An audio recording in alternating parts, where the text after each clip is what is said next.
नमस्कार दोस्तों, आज मैं आप लोगों के सामने उपस्थित हुआ हूँ कुछ विशेष मुद्दे को लेकर, विशेष व्यक्ति के बारे में चर्चा करने के लिए। उस विशेष व्यक्ति का नाम मिस्टर शुभांशु शुक्ला। वो आज अंतरिक्ष में भारत की शान, भारत की गौरव, भारत की छाती को चौड़ा करते हुए आज इस अमेरिका का कैनेडी स्पेस सेंटर, जो नासा का एक सह स्पेस सेंटर है, वहां से उन्होंने 9 दिन पहले उन्होंने उड़ान भरी थी। आज वह अंतरिक्ष में भारत की शान, बान शान और गौरव बने हुए खड़े हुए हैं। उन्होंने एक बायोलॉजिकल फैक्ट के तहत इस मिशन की शुरुआत हुई थी और उन्होंने करीब 7 वैज्ञानिक शोध करने के लिए वो अंतरिक्ष में उपस्थित हुए हैं। करीब यहाँ पर और देशों के भी वैज्ञानिकों का वहाँ पे जाना हुआ है इस स्पेस सेंटर एक्सियोम 4 मिशन के माध्यम से, जो जिसका अर्थ होता है स्वयं सिद्ध मिशन 4। इसे स्वयं शुभांशु शुक्ला ने अपने कंधों पर ये जिम्मेदारी ली है और इसे पूरा करने का पूरा दायित्व तो अपने कंधों पे रख रखा है।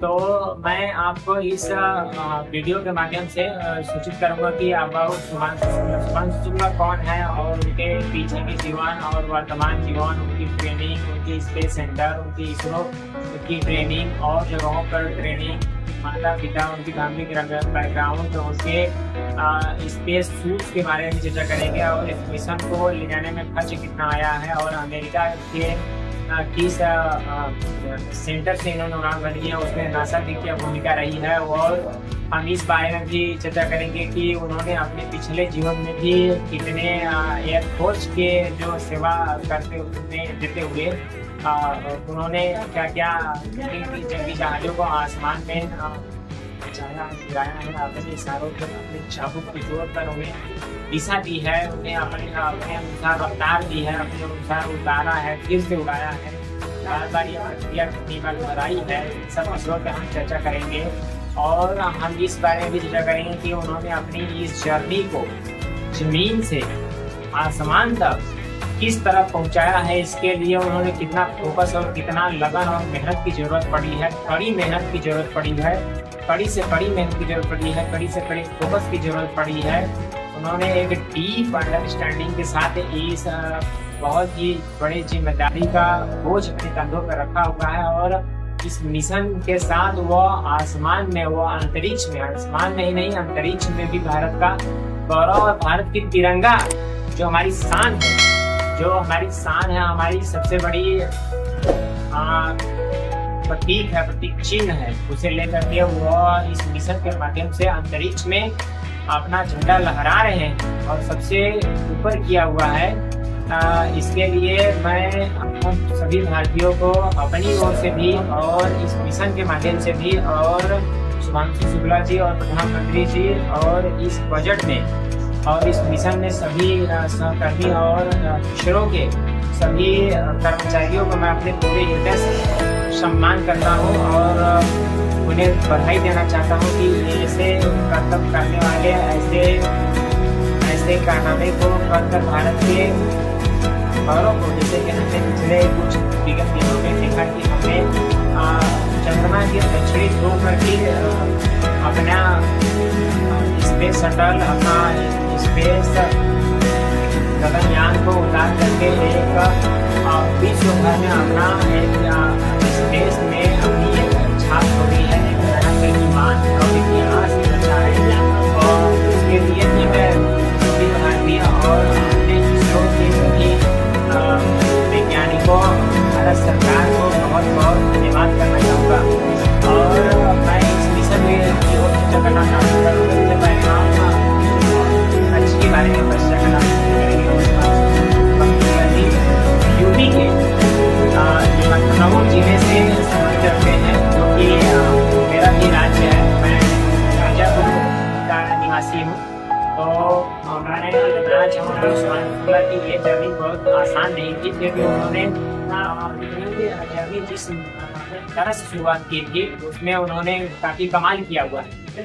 क्योंकि एक 19 साल का लड़का जब एनडीए पास आउट करता है तो उसके बाद बड़ी ट्रेनिंग होती है। फिर उसके बाद वो एक एयरफोर्स के जवान बनते हैं। फिर उसके बाद उन्होंने एयरफोर्स के जवान पर जंगी जहाजों को आसमान में उड़ाने, फिराने, नचाने और अपने चाबुक की जोर पर, अपने इशारों पर, अपने अंगुलियों के दम पर उससे 800 किलोमीटर, 900 किलोमीटर, 1000 किलोमीटर या 1200 किलोमीटर की स्पीड से किसी भी दिशा में मोड़ने और उसे हर उड़ान को सफलतापूर्वक बनाने में उनकी जो भूमिका होती है। आपके अगर सर के ऊपर से एक फाइटर जेट उड़ जाए तो वहां पर जैसे लगता है कि आंधी, तूफान या भूकंप का माहौल क्रिएट कर देता है। ये जहाज को कंट्रोल में करना, अपने इशारे पर नचाना कोई नहीं होती है, हर किसी की बस की बात नहीं होती है। जैसे कि हमने विगत दिनों में मिस्टर सुभांशु शुक्ला जी के माध्यम से भारत को एक आसमान में मजबूत बनते हुए देखा है। तो व्यक्तित्व की जितनी भी हम चर्चा करें, जितनी भी हम प्रशंसा करें, कम लगता है। तो सुभांशु शुक्ला जी अपने बचपन से ही इन्हें मतलब स्पेस में जाने की, आसमान में उड़ान भरने की ही ख्वाब देखे हैं और उसे ही साकार करने के लिए ही अपना पूरा योगदान, पूरी भूमिका, पूरा फोकस, पूरी ऊर्जा, पूरा समय खपाया है। इसलिए आज वो अंतरिक्ष में भारत की शान बनकर खड़े हैं, डटे हैं और अपने प्रयोग के माध्यम से भारत को और ऊंचाइयों से और ऊंचाइयों पर ले जाने का काम कर रहे हैं। तो सुभांशु शुक्ला जी बचपन से ही वो स्पेस में उड़ने और आसमान में उड़ने के ही ख्वाब दिखा करते थे। जब वो छोटे थे तो उन्होंने हमेशा से ही सोचा कि हम आसमान में जाएंगे। फिर उसके बाद मैं एक घटना के बारे में चर्चा करना पसंद करूँगा। जब उन्होंने अपने दोस्तों से या तब फिर किसी गार्जियन से बात की कि मुझे भी एयरफोर्स करना है, फिर उसके बाद पायलट बनना है, तो उन्होंने हमेशा सलाह दी कि तुम एनडीए की तैयारी करो। उन्होंने एनडीए का फॉर्म फिलअप कर दिया था घर पर बिना बताए। तो क्या होता है कि अब उनके घर में उनकी बड़ी बहन भी थी, सुचेता जी की शादी होने वाली थी। अब क्या होता है कि सुभांशु शुक्ला जी जिस दिन उनका एनडीए का एग्जाम होता है उसी दिन उनकी बड़ी बहन सुचेता का भी विवाह रहता है। तो क्या करते हैं वो कि जैसे कि जिस दिन वो शादी विवाह का घर में माहौल है और उसी दिन सुभांशु शुक्ला जी का एग्जाम भी हो गया। सबसे अच्छी बात ये रही उनके लिए कि उनका एग्जाम सेंटर लखनऊ में ही पड़ा था।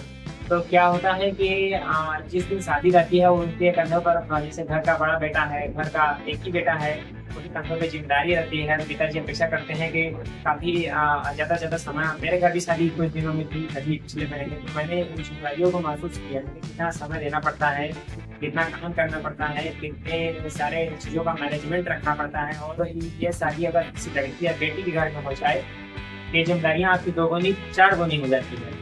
तो क्या होता है कि सुभांशु शुक्ला जी का उसी दिन एग्जाम भी था।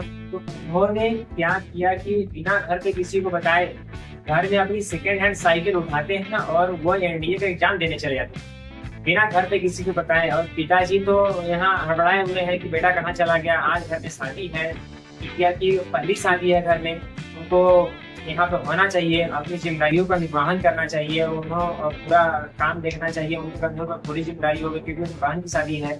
तो वो अपना एनडीए का एग्जाम देने चला गया और 3 घंटे पूरी फोकस के साथ उन्होंने एग्जाम दिया। फिर उन्होंने करीब, इसीलिए एग्जाम सेंटर इनके घर से काफी दूर भी था, 12-13 किलोमीटर के डिस्टेंस पर था। तो उन्हें क्या होता कि उन्हें कि हम चलते हैं, पहले एग्जाम देकर आते हैं, फिर जो होगा सो देखा जाएगा। तो 1.5 घंटे की सफर तय करके फिर वो अपने एग्जाम सेंटर पर पहुंचे। फिर उसके बाद एग्जाम सेंटर पर पहुंचने के बाद वो फिर एग्जाम देते हैं, 3 घंटे का वो लंबा समय बिताते हैं। फिर उसके बाद आने का भी 1.5 घंटे का समय लगता है। तो ये काफी पूरा मिला करके ये 6 घंटे का समय चल जाता है। तो पिताजी जब आते हैं, ये अभी कुछ जब देखते हैं कि शाम होने का रहता है, तो उनके घर वाले की तैसी, खासकर उनके पिताजी सभी लोग कहते हैं कि एक लड़का दूर से पुरानी साइकिल को खींचते हुए, पसीने से तराबोर, थका हुआ, मंदा हुआ घर पे जब पहुंच रहा है, तो उन्हें पूछते हैं, पिताजी झल्ला उठते हैं कि आज तुम्हारे घर में शादी है, बड़ी बहन की शादी है, कहाँ चले गए बोलो। तो सुभांशु शुक्ला जी कुछ नहीं बोलते हैं, वो चुपचाप से पिताजी की बातों को सुनते हैं, जैसे डांट खा लेते हैं। उनको पता था कि मैं किसी गलत काम के लिए तो गया नहीं था, तो उन्होंने इस पिताजी के बर्ताव को भी बुरा नहीं माना है कि उन्होंने समझा इस बात को, इस लड़की को भी समझा कि घर में पहली शादी है, बड़ी बहन की शादी है और मैं वहाँ मेरी कोई मौजूदगी फिर भी चिंता का विषय था। मैं अपनी जिम्मेदारियों से भाग रहा हूँ, उन्हें ऐसा सही होगा। तो उन्होंने मुझे पर गुस्सा किया, तो उन्होंने इस बात पर प्रतिक्रिया नहीं दी। और एक एनडीए की सपना, एनडीए का अवदान करने वाला एक लड़का जो समझदार ना हो, तो आज वह स्पेस का सफर जो ले रहा है, उसकी मंजिलें काफी लंबी होती है, उड़ान जिसकी ऊंची होती है, उसे हमेशा विनम्र होकर ही देखेंगे। जैसे कि हम जल की बात कर ले तो जल सबसे संपदा है, धातु है इस धरा पर, इस सभी का मतलब है उसके बिना संभव नहीं। जैसे पेड़ पौधे हो गए, जानवर हो गए, मनुष्य हो गए, अन्य धरती पर निवास करने वाले स्पीशीज जो है उनका जीवन जल के बिना संभव नहीं होता है। तो फिर भी जल को देखेंगे आप तो जल से विनम्रता को सीख सकते हैं। उसके बिना किसी भी धरती के जीव का जीवन संभव नहीं है। फिर वो क्या करते हैं कि जल अपना धरती के स्तर पर बना रहता है, हमेशा बना रहता है और सबसे नीचे पड़ा रहता है और सबके काम में आता है।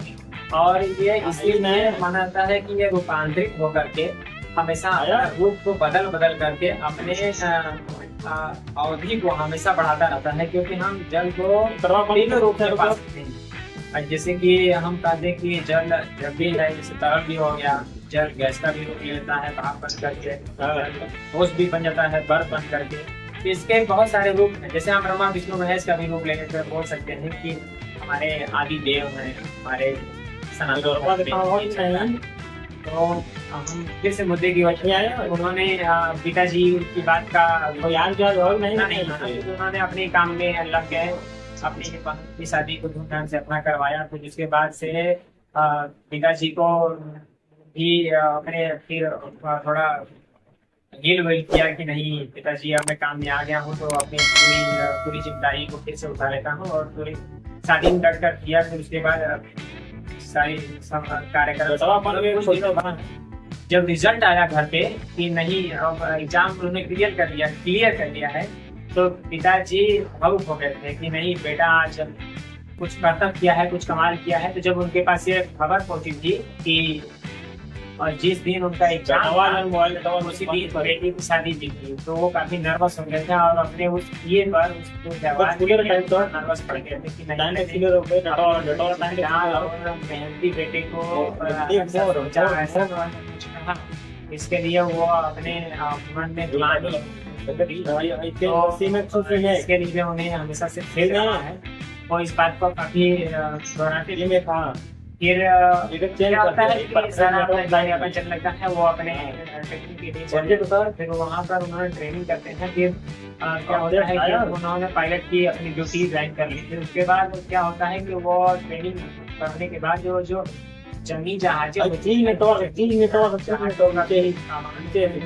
हाथों में दिया था, तो उन्होंने इस कमान को जिस तरह से अपने हाथों में लिया, हमेशा से ही जिन जहाजों को उन्होंने लिया आसमान में उड़ाया, उसे शानदार तरीके से उड़ाया। जैसे कि हम सुखोई की बात कर लें, MiG-30 की बात कर लें, 21 की बात कर लें, या फिर किसी भी जंगी जहाज की बात कर लें, तो उन्होंने उस जहाज को जब भी आसमान में उड़ाया शानदार परफॉर्मेंस की और जिस दिशा में भी लेकर निकले उसमें उन्होंने एकदम कहते हैं ना कि कहीं आज ये जैसे कि अमेरिका की B-2 बम्बर्स की बात कर ले, वो निकलता है जिस और दूसरे आसमान का घोस्ट बोलते हैं। वो अभी हाल ही दिनों में हमने देखा उसके एक कारनामे को, ईरान में जब परमाणु ठिकानों पर हमला किया गया तो उन्हें उनके राडार को और उनके स्पेस सेंटर को और उनके सैटेलाइट्स को और उनके जो स्पेस क्राफ्ट हैं जो आसमान में और उनको भनक नहीं लगे और ये अपना कार्य करके वहां से लौट दिया। फिर बाद पता चला कि नहीं ईरान के परमाणु ठिकानों पर अमेरिका को बम वर्षक विमानों से ध्वस्त करने के बाद अपने ठिकाने पर सफलतापूर्वक चले गए। तो इसी प्रकार से सुभाष शुक्ला जी ने जिस जंगी जहाजों को आसमान में लेकर कराया, और यह सिलसिला हमेशा भारत के लिए एक ऐतिहासिक, एक गौरवपूर्ण हमेशा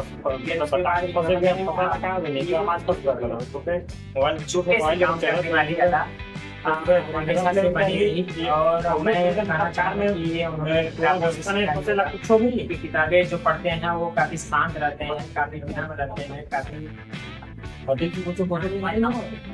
बेकार की बातों को उलझना पसंद नहीं करते हैं, वो केवल काम की बातों को उलझना पसंद करते हैं, और काम ही बात होता है और वह बेकार की बातों को।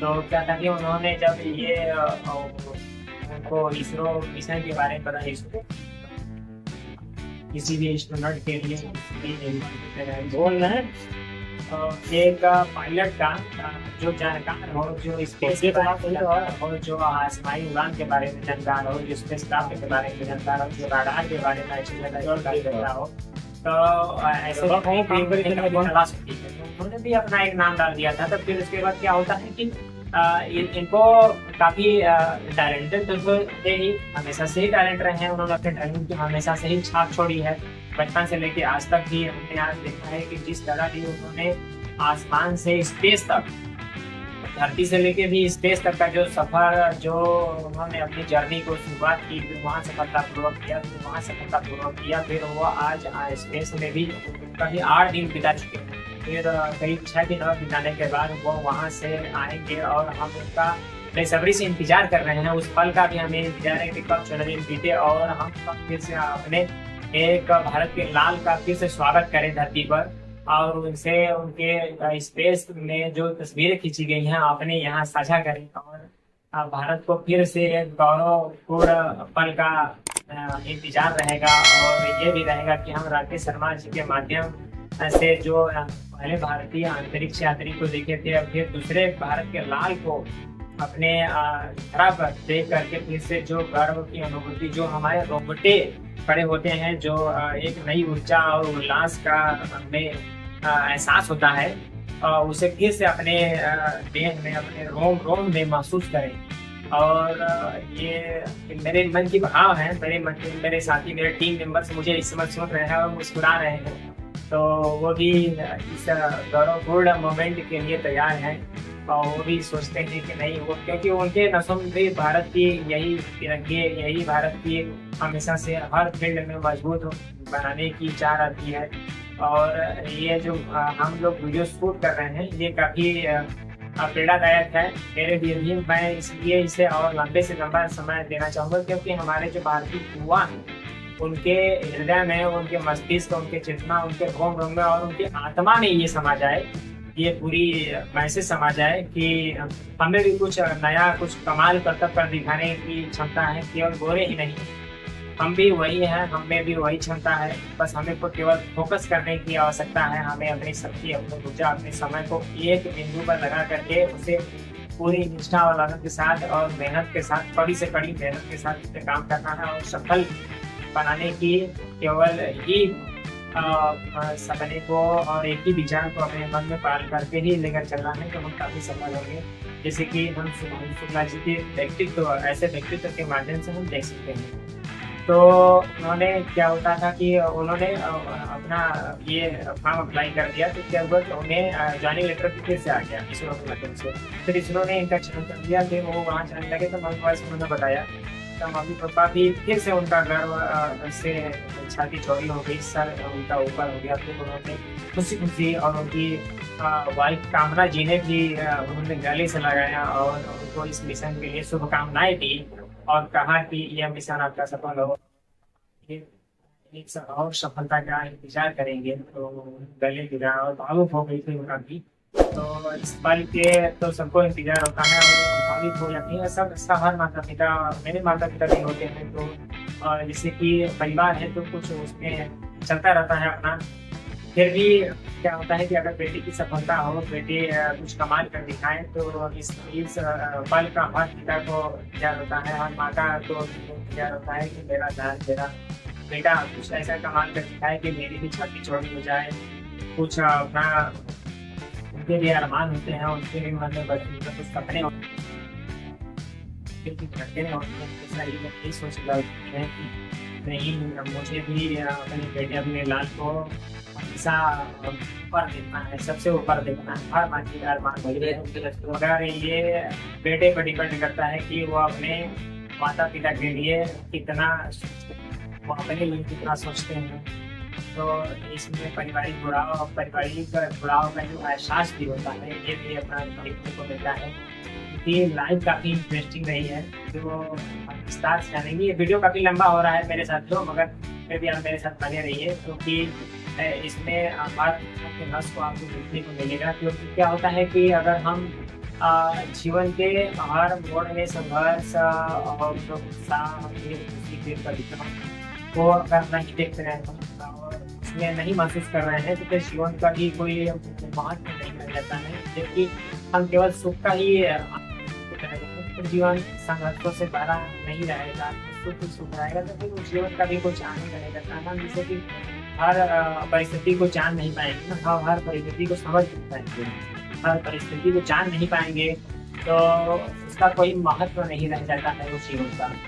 तो इसलिए हम अपना चाहेंगे कि जीवन में हमेशा हर चीज़ आना चाहिए, दुख भी आना चाहिए, सुख भी आना चाहिए, उतार चढ़ाव भी आना चाहिए, दर्द भी हमें मिलना चाहिए, थोड़ा तनाव भी हो जाए तो कोई बात नहीं है। इस उम्र में इस युवा पीढ़ी को थोड़ा तनाव भी ठीक है। ये आपको एहसास दिलाता है कि नहीं, हमें कुछ करना है, हमें प्रेरित रखता है आगे बढ़ने के लिए, उत्साहित रखता है। हमें ये दर्शाता रहता है कि नहीं, हमें भी कुछ करना है, हमें भी कुछ आगे बढ़ना है। ये भाव अपने मन में हमेशा आता रहता है, तो इसके लिए तनाव भी हमें बहुत अच्छा, बहुत। तो फिर उसके बाद हम कहेंगे कि सुभाष शुक्ला जी अपना इसरो मिशन में चले गए। इसरो के इस स्पेस मिशन के लिए उन्होंने काम किया और कई जगहों पर जाकर ट्रेनिंग ली। उसके बाद स्पेस के लिए वहाँ पे एक निर्माण में भी अपना माहौल रहता है। फिर उसके बाद क्या होता है कि एक स्पेस जैसा ही इन्वायरमेंट रहता है, जीरो ग्रेविटी मिशन के लिए भी उन्होंने ये मिशन के काम कर रहे थे। और उन्होंने आसमान में बायोलॉजिकल कुछ, जैसे कि हम बात कर ले, लौंग की बात कर ले, और भी कुछ मसाले से जुड़े जो भी हैं। और रिटर्न आने के बाद मैं आपको सारे अपडेट्स दे दूँगा। फिलहाल हमारे पास भी उतना डेटा नहीं है, क्योंकि ये जानकारियाँ पूरी तरह से ऑर्डिनरी नहीं की गई है, क्योंकि मिशन जब तक सफल नहीं हो जाता उस पर ज़्यादा तर्क वितर्क करना भी ठीक नहीं रहता है, और इसे ज़्यादा सोशल भी नहीं किया गया। तो इस ट्रेनिंग के दौरान ही और 2 चॉइसें हो गई थी। कभी 4 लोग इस ट्रेनिंग में थे, तो सुभाष शुक्ला जी पहली पसंद हो गए थे। पहले ही इसरो के जो हेड हैं सुभाष शुक्ला जी का चयन कर दिया था। और एक व्यक्ति थे मिस्टर बालाजी, वो ग्रुप कैप्टन थे। अभी तो group captain mister Subhash Shukla ji हैं। और ये कैप्टन, इसके पहले ये एयरफोर्स में भी कमांडर रह चुके हैं। तो हम सुभाष शुक्ला जी का जितना नाम लेते हैं, तो क्या होता है कि उनके बारे में जितना बात करने के लिए मेरे पास शब्द होता है, मैं कभी कभी उलझन में पड़ जाता हूँ कि मैं किस विषय को लेकर किस छोर को पकड़ूं और किस विषय में बोलना शुरू करते हैं, तो ऐसा लगता है कि अब मेरे पास 1000 शब्द आ गए हैं, शब्दों का भंडार आ चुका है इस व्यक्तित्व के बारे में बात करने के लिए, तो शब्द समाप्त ही नहीं होते। तो काफ़ी अच्छा लगता है उन्हीं को भी। तो उन्होंने इस मिशन में काफ़ी मेहनत किया हुआ है। फिर यहाँ से वो इस नासा चले गए थे, नासा से वहाँ पे कैनेडी स्पेस सेंटर चले गए थे। उन्होंने उनको 1 महीने के लिए क्वारंटाइन भी कर दिया गया था। उनके 4 वो मेंबर्स हैं स्पेस जाने के लिए। अमेरिका के हैं, पोलैंड के हैं, पोलैंड के शाओशांस्की हैं, जैसे कि हंगरी के एक टीवर नाम के व्यक्ति हैं, और अमेरिका के स्पेस यात्री हैं, तो काफ़ी उनका योगदान रहा है। वो उनकी दूसरी यहाँ पे यात्रा रही है स्पेस में। और क्या होता है कि वो और इसके बाद तजुर्बा होता है, तो इस टीम का उन्हें कैप्टन भी बनाया गया। इस टीम का उन्हें जिम्मेदारी भी दी, क्योंकि और एक बार वो स्पेस में जा चुके हैं, तो उनके पास एक तजुर्बा रहा, इसीलिए उन्हें इस टीम का कप्तान भी जैसा करते हैं उनकी बात टीम है, बातों का सबको अनुभव करना पड़ेगा। तो इस मिशन के माध्यम से और काफ़ी समय से यह मिशन चल रहा, करीब 4-5 बार यह मिशन चला। कभी मई में था, कभी 29 मई में था, कभी 8 मई में था, कभी 12 मई में था, 20 को था, फिर 22 को हो गया, फिर 25 को सफलतापूर्वक हम इस मिशन पर मोहर लगा दी गई कि नहीं, अब इसे उड़ान भरना ही है। काफ़ी समस्याएं मौसम खराबी तेज को भी दरकिनार करते हुए मिशन 25 जून को 12:01 पर नासा के कैनेडी स्पेस सेंटर से उड़ान भरा। और ये करीब 22.5 घंटे का यात्रा के दौरान गगन यात्री जो गगन यान के माध्यम से करीब जो 7 सेकेंड की उड़ान से स्पीड से उन्होंने अंतरिक्ष में उड़ान भरी, और वो अभी इसमें पहुँच चुके हैं और ISS के सेंटर पर भी पहुँच चुके हैं, और वो अपना प्रयोग भी सफलतापूर्वक